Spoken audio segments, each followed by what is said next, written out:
small, tiny writings on paper is all you do. That gives the peer supporters a chance to walk around and see, okay, is this person a level 10? I would get chills sometimes. Like, you can almost sense the pain just kind of just drifting off.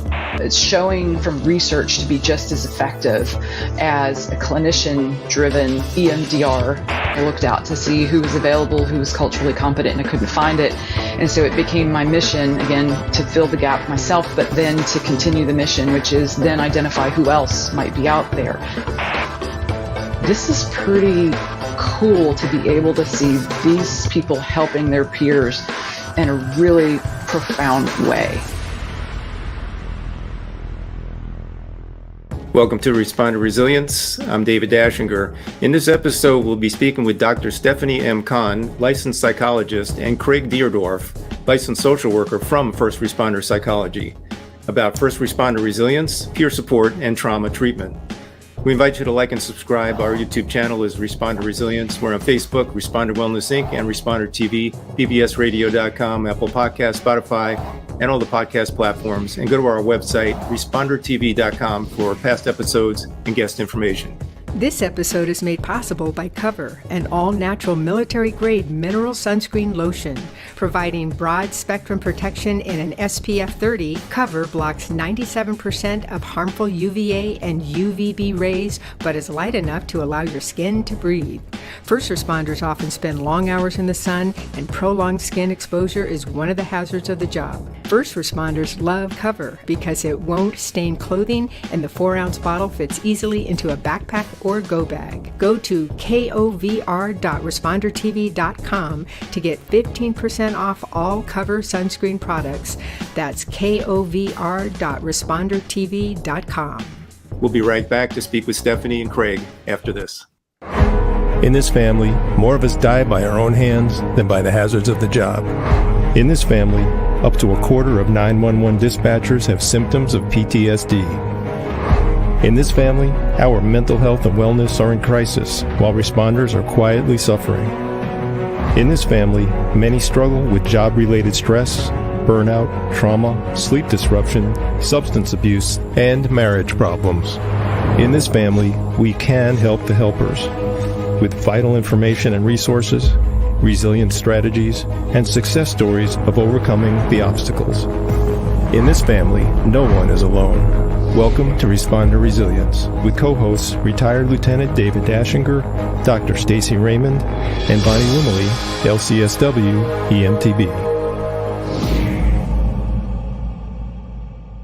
And today we're joined by Dr. Stephanie M. Conn, licensed psychologist, and Craig Deardorff, former firefighter who's now a licensed social worker from First Responder Psychology. Dr. Conn is a former police officer as well as the daughter and wife of police officers, and currently works as a licensed psychologist specializing in first responder stress, trauma, and resilience. She supports first responder agencies with peer support and mental health training, and she contributes her expertise to national policy development relating to peer support and clinical cultural competency. And she's the author of Increasing Resilience in Police and Emergency Personnel. Craig is a licensed independent clinical social worker in Oregon and Washington, and his clinical training is crisis and trauma focused. Craig did 7 seasons in wildland on hand crews, rappel, and short-haul crews throughout the Pacific Northwest. Craig then merged firefighting and mental health as he rode along with the Spokane Fire Department as a co-deployed first responder alongside a fire paramedic dispatched to resolve emergency behavioral health calls. Dr. Conn and Craig, welcome to Responder Resilience. Thank you. Thanks for having us. Sure, it's our pleasure. And so Stephanie, I'd like to pitch this question to you first.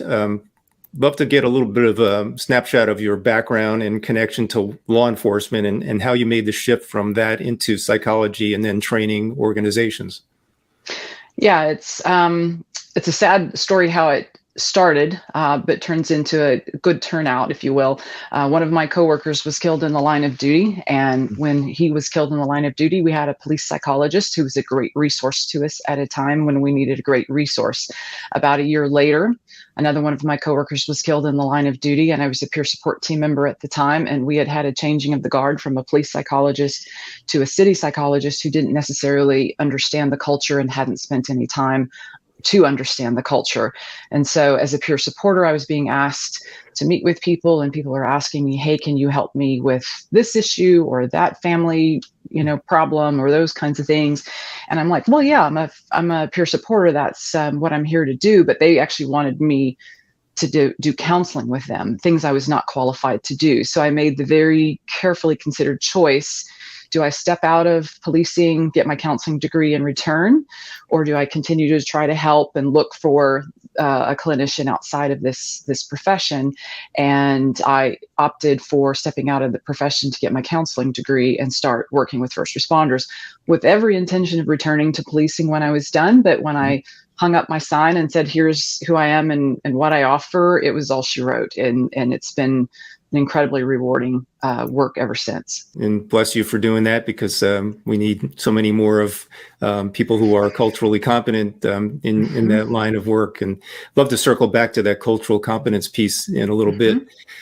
Craig, can you tell us a little bit about your co-deployment in Spokane as a fire medic, and then what were some of your biggest takeaways from that experience?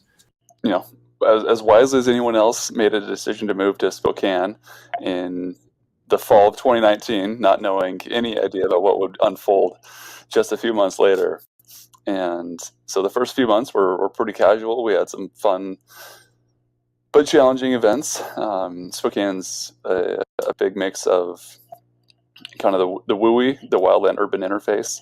And so there's a lot of rural locations where the unhoused are located. And so there would be times when we would take UTVs and ATVs down into these gullies to go meet with individuals in crisis. And so there was some fun components to that, getting right around on ATVs. But then there were some other times when, especially when the pandemic really got into full swing, that things got really hectic, and Spokane was not necessarily the worst affected by the fallout of everything in 2019 and 2020. But the reality was strong in terms of the accumulative stress that individuals were facing in the community. And so there was a lot of difficulty navigating because I'm a social worker at heart, perhaps. I care about people.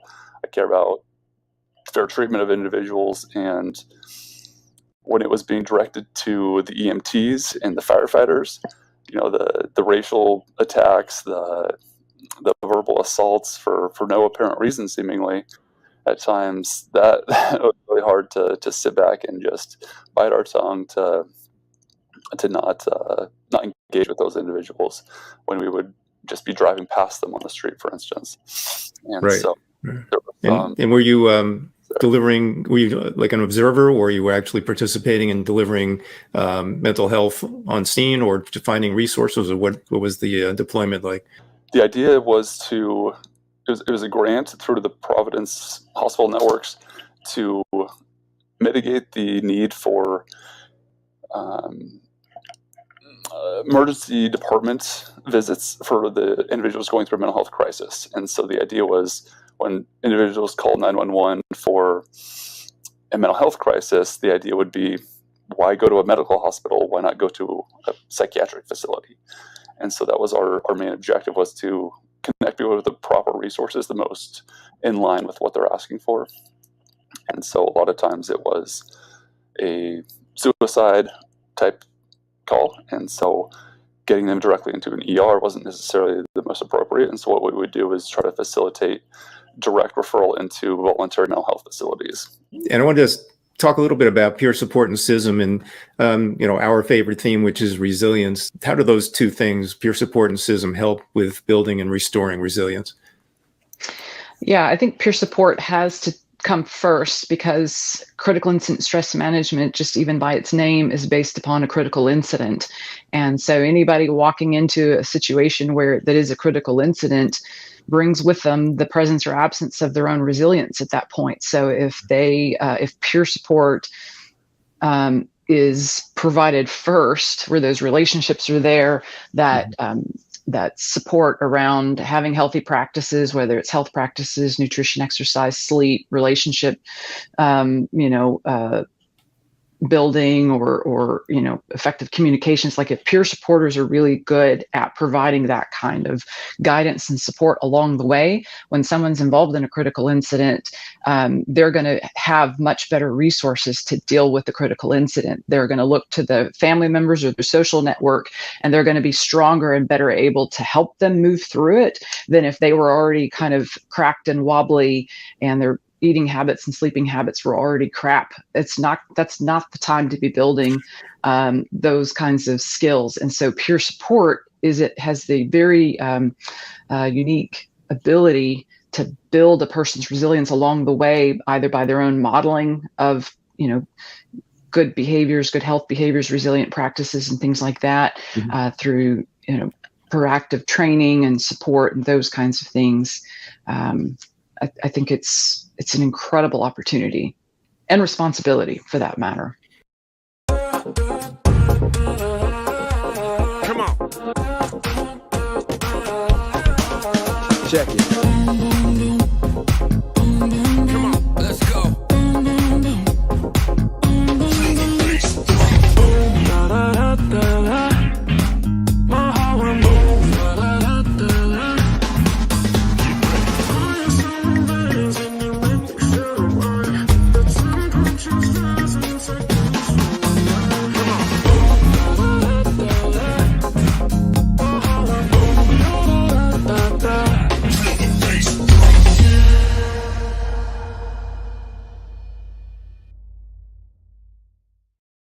Stephanie, I know you're doing some work. I'm sure it's amazing work on national policy development, and particularly interested in the clinical or the clinician cultural competency. That's a topic that comes up a lot, trying to find the right clinician for first responders when they need help, when they have their 911. Can you speak a little bit about what you're doing out there and how this all comes into play with cultural competency? Yeah, it's a story come full circle. Again, if I talked about when I was a peer supporter, I looked out to see who was available, who was culturally competent, and I couldn't find it. And so it became my mission, again, to fill the gap myself, but then to continue the mission, which is then identify who else might be out there.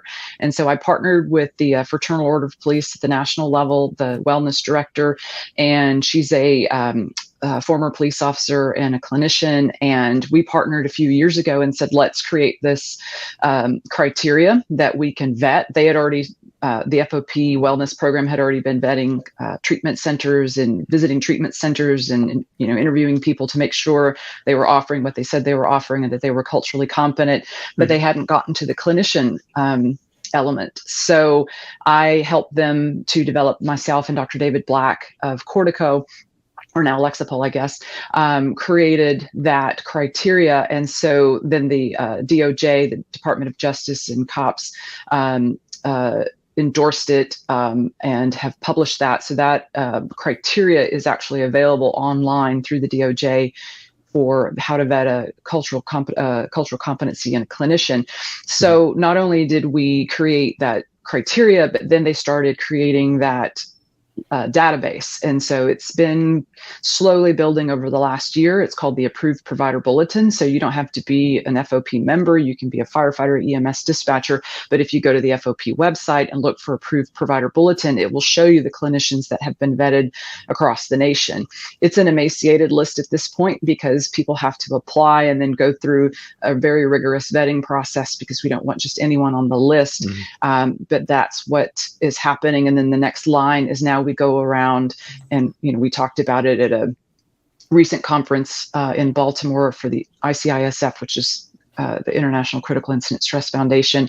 And we've done it at the FOP annual conference where we've talked about, okay, now our next line is when we start seeing that there are these holes in providers across the nation, how do we then start trying to provide training or support to up the competency of people that have the heart to serve first responders, are clinically sound, so they're already have their clinical chops, but they just need that cultural competency piece. Right. And so I do some of the cultural competency training myself to some of the local clinicians, and then I've got a contract with Kaiser Permanente where every quarter I meet with their clinicians and say, hey, let's talk about another challenge that they might be having, or another, I can field questions that they have relating to how to serve first responders. And so this is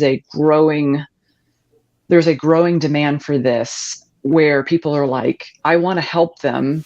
And so I'm like, okay, let's bring you up to where you aren't actually inadvertently causing harm, because that's what we've that's part of the other impetus behind us creating this policy, is some people have wanted to help and thought they were helpful and were actually harmful to the first responder, or they themselves were harmed because they didn't know what they were getting into. Yeah, so important. And we are seeing a trend, at least anecdotally, of first responders retiring and starting to move into mental health helping profession, which is amazing to see. And, some really great people out there who are, they really, they want to continue being of service, and that's how they're choosing to do it when they end their responder career. So that's encouraging. All four of us in my practice, all four clinicians have first responder backgrounds. So, yeah. That's great. We were speaking offline about EMDR Lite, which you're using in a peer support kind of format. Love to learn more about that. What's EMDR Lite, and how does it work in peer support? I said it was EMDR Lite. It is Sunny Pervetto is a clinician. So you talk about people going from first responder to clinician. Sunny was a trooper in Vermont, and he went on to become a clinician. So he's a social worker there, and he created what's called the ASAP model, the Acute Stress Adaptive Protocol. And so it's a version of EMDR where this is for paraprofessionals, as it's called, which means peer supporters. So he offers a course nationally and even internationally on this Acute Stress Adaptive Protocol, which is a version of EMDR. So the peer supporters can take a group of first responders through 3 rounds of grounding exercises, which are just good in their own right to kind of help a nervous system that's overtaxed, and then three rounds of a kind of a light version, if you will, of EMDR in a group setting, where instead of them doing the eye movements, which is typically what we associate with eye movement desensitization reprocessing, they're doing tapping. But it's a really it's showing from research to be just as effective as a clinician-driven EMDR in a group setting, but they're actually preferring the model as put forth by the peer supporter. And Craig and I have both participated in that as clinicians, where we just kind of sit somewhere in the room or lean on the wall or just kind of, walk around and watch the peer supporters do the protocol. And it's incredible to watch. I mean, we did it last week for a fire department, and I'm standing at the front of the room watching this peer supporter lead people through this protocol. And I kind of feel, I'm not a weepy person, but I can just kind of feel the emotion as I'm like, this is pretty cool to be able to see these people helping their peers in a really profound way. And the peer supporters loved it. It just seemed to kind of fit with, I'm just trying to help my people. So I don't know, Craig, what was your experiences, because you were there watching it and participating in it? Yeah. Between the initial training that because Sunny came out to the Northwest here, to Portland area to do the training. There was, I think, close to 75 people, 75 peer supporters, chaplains, firefighters, police, everything. And there was like, I would get chills sometimes, being like, this is happening. This is a way that you can almost sense the pain just kind of just drifting off. And like in firefighting, we would have the SCBA on, we would have these wildland packs, and taking that off is like at the end of a 5-hour fire is such a relief, and that's what it feels like to go through the ASAP process. We've had Sonny on the show, and he's described ASAP, and it's just so inspiring to see that kind of innovation, taking a tool like EMDR and then repurposing it in this setting. It's just, I think it's exciting times to see what's possible. And so that's great to hear. And let's just piggyback on that topic. So besides peer support, is this more of also used in a CISM kind of environment or setting? Is it something that would be used there, or would you do something different? Yeah, I think there's some opportunity for them to complement each other, because we had an instance, and I'm going to speak in generalities here, where one of my agencies I was working with, some of the people were able to participate in the ASAP and some were not, just because of scheduling or various constraints. Right. And then we had a debriefing, and those that had been able to participate in the ASAP were actually calmer and better able to participate in the debriefing, because they had already done a little bit of the work through, or had received some relief. And it was actually notable. I could point out which ones had attended the ASAP and which ones had not, based upon how they were able to participate in the debriefing. So, and then in some cases, especially here in the Portland area, there are oftentimes, or can be, significant delays in, at least on the police side, in a person's ability to have a debriefing because of legal things that have to occur first. Grand jury and certain court proceedings have to occur first. So debriefings can sometimes be delayed 9 months. Wow. Where you can't even have anything. So an ASAP, because people are not talking about the content of the case or the call or the situation, can be done in that very short window of after 3 sleep cycles, but before 6 months, without causing any problem with any kind of legal proceedings. And so it's a good thing to do in the interim for that reason as well. I go left, you go right, don't live it up, don't dance all night. I go left, you go right, don't live it up, don't dance all night.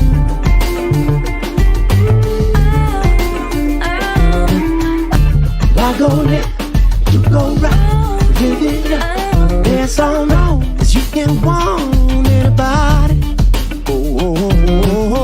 Well, I guess you had no.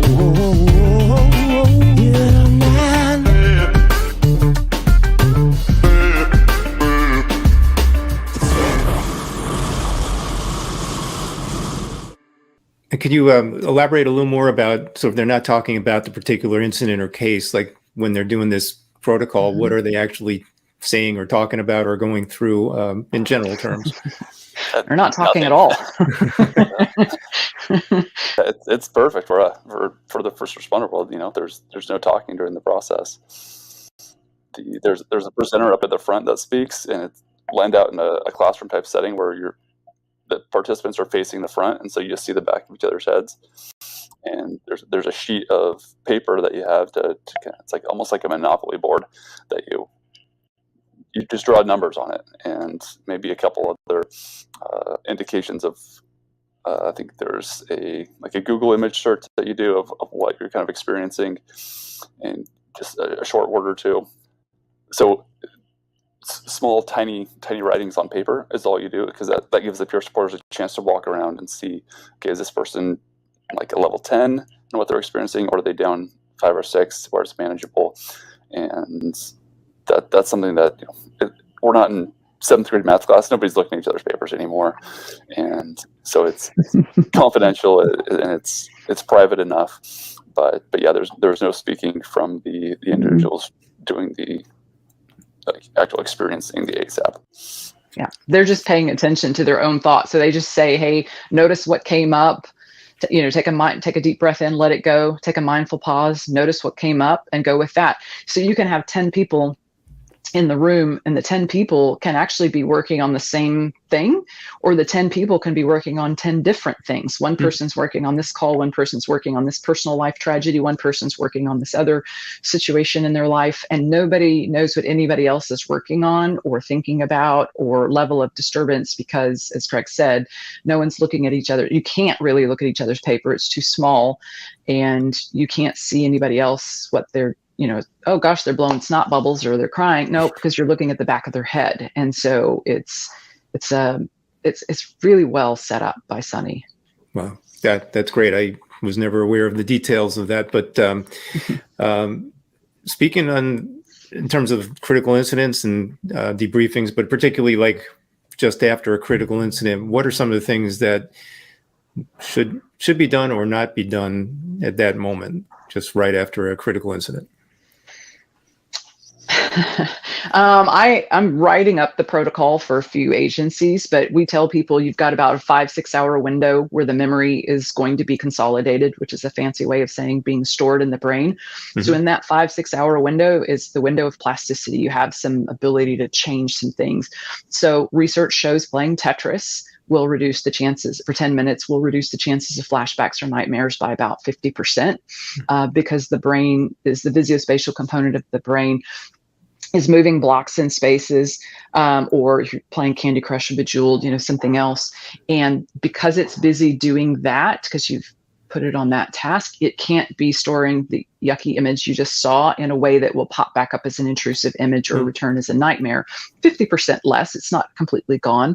And so it's, they call it competitive neuroplasticity, because if the brain is doing this, it can't be doing that.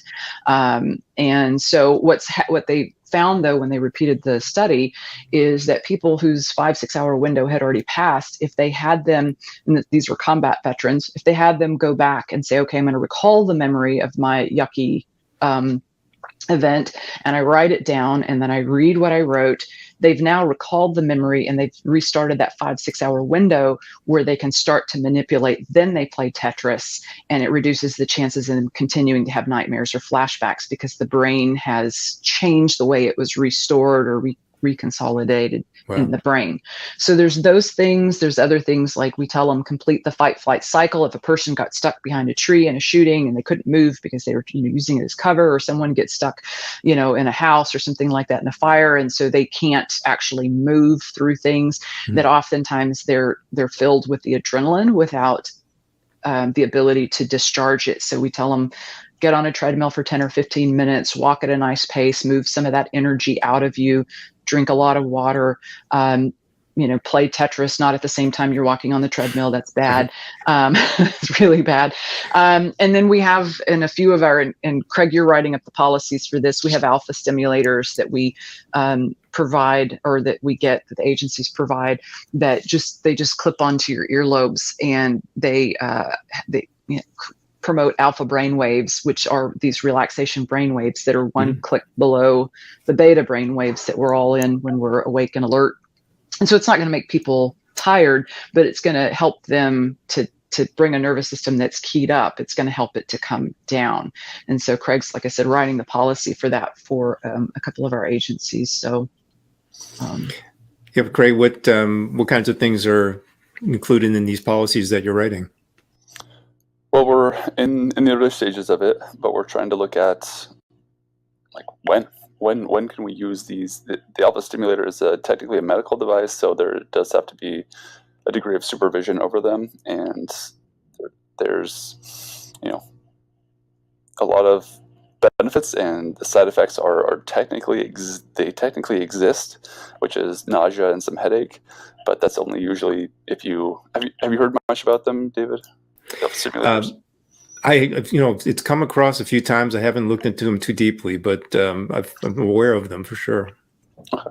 Yeah, so they're starting to be a thing, starting to be something we can use in casual settings and therapy. People can take them home and use them, but we can also use them after critical incidents too, because their three main uses: insomnia, anxiety, depression.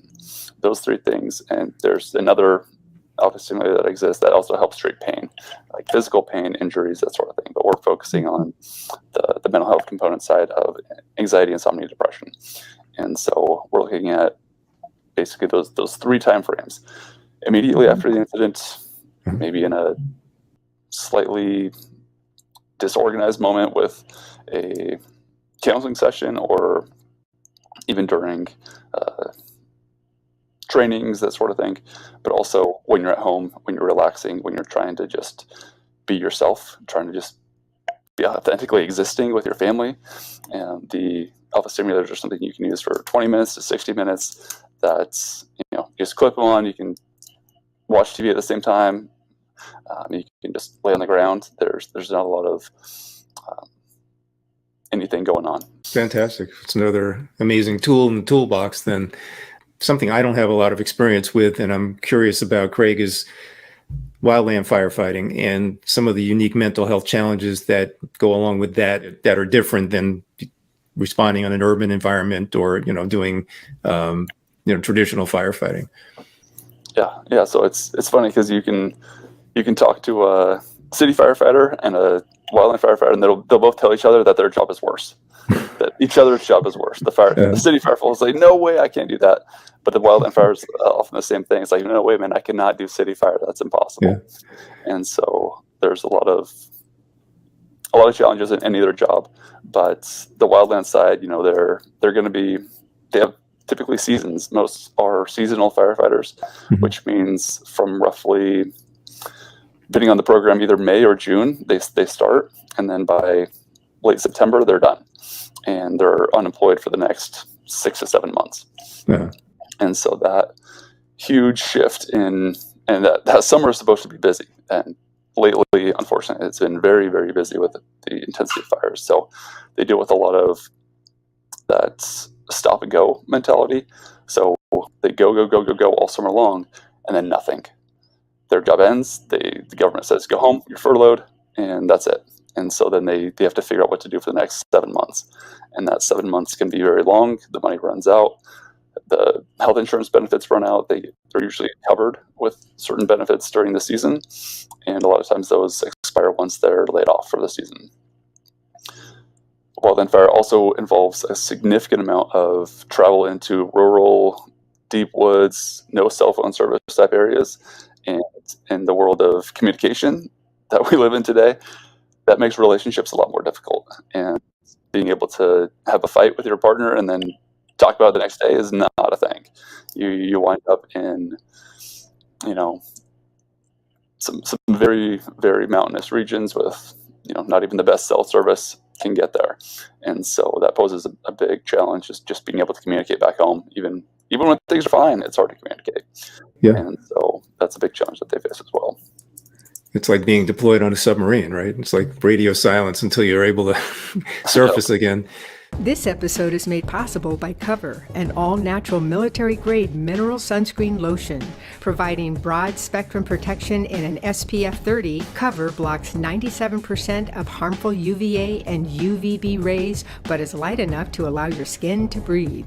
First responders often spend long hours in the sun, and prolonged skin exposure is one of the hazards of the job. First responders love Cover because it won't stain clothing, and the 4-ounce bottle fits easily into a backpack or go bag. Go to kovr.respondertv.com to get 15% off all Cover sunscreen products. That's kovr.respondertv.com.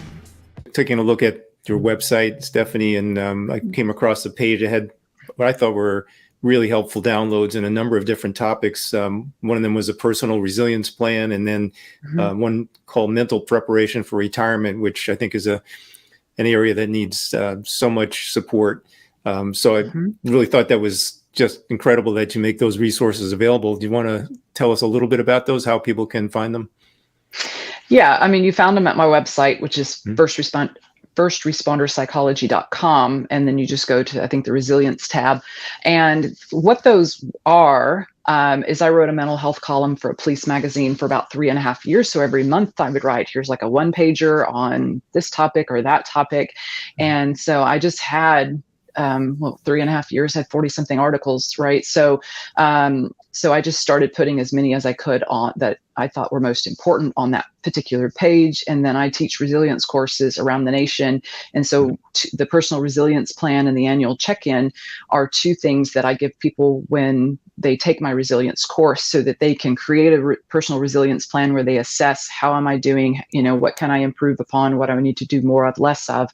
And then the annual check-in pertains to the retirement piece, because in some respects into the identity piece, because we change over time, and we're supposed to. We're not supposed to be who we were when we started all this, but we have to be thoughtful about, are we good with the changes that we have? Have we started hating people? That's not good, right? Have we stopped doing all the things that brought us joy, or stopped spending time with the people that matter to us? That kind of stuff.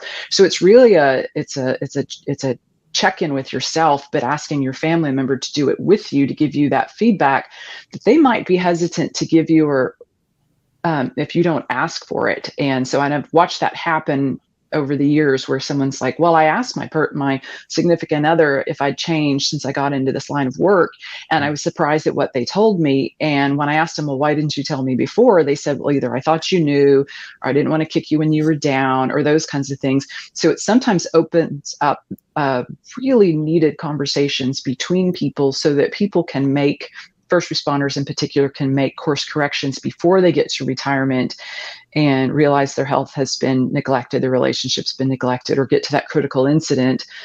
And that's the worst time to be trying to make those corrections. So I took the contents of those, reformulated them, made them the book that you see in the sign behind me that you mentioned earlier. And so that's where those ended up. But then even just as recently as yesterday, a new book called Surviving Retirement came out, written by a colleague of mine. And she actually took that annual check-in with my permission and put it in her Surviving Retirement book. And so she just launched that, because that's been kind of her passion, is trying to support first responders as they march towards that eventual retirement date. It's a critical piece of the career that doesn't get enough attention in the beginning, in the middle, and especially at the end. So thank you for shining the light on that. As we wrap up, how can people find you out there? What's your favorite platform, social media, or how do you prefer that people find you? Well, that depends on the week, because I'm on LinkedIn, but my website is obviously best in email, because if you send me a message on LinkedIn and I'm just up to here with work, which is oftentimes the case, that's going to be my lowest priority. But I have a Facebook First Responder Psychology Facebook account as well, but I'm usually just posting other people's stuff on that. Maybe Craig's running a group for first responders called Resilient Responders, and so I'm putting stuff about that group on the website, and so you can kind of see what he's doing with that group as well. Okay, yeah, we'll be putting those links up. And Craig, is there any platform that you prefer people get in contact with you? Usually just the website. There's like Stephanie was mentioned with the Fraternal Order of Police. There's plenty of organizations that we're vetted through that you can find us through, like National Volunteer Fire Council, and then just calling your own insurance companies and seeing if there's culturally competent clinicians in the area, and a lot of times they'll turn to us. And so yeah, the whole counseling business is sometimes a tough one to make that jump to get into, whether as a professional trying to help other people with peer support, but even as individuals seeking counseling, it can be a very difficult thing to sign up for. But I look at it like the oil change. Your cars need oil changes. You can't keep that same sludge in there year after year after year. And these check-ins, checkups that we do for our cars, every now and then, just kind of the same thing with the doctor counselor, just cleaning out some of that yuck and that muck and getting back on track for better operational success. Excellent. I love that analogy. Well, Craig, Stephanie, you're doing amazing work. Really happy to have shared this conversation with you, and really excited to share it out with our community. So thanks for all you're doing. Continued success, and thank you for being with us. Yep. Thanks. Glad to be here. Thanks. We invite you to like and subscribe. Our YouTube channel is Responder Resilience. We're on Facebook, Responder Wellness Inc., and Responder TV, bbsradio.com, Apple Podcasts, Spotify, all the podcast platforms. And we're also on respondertv.com, past episodes and guest information. Till the next time, stay safe, be kind to yourself. Take care.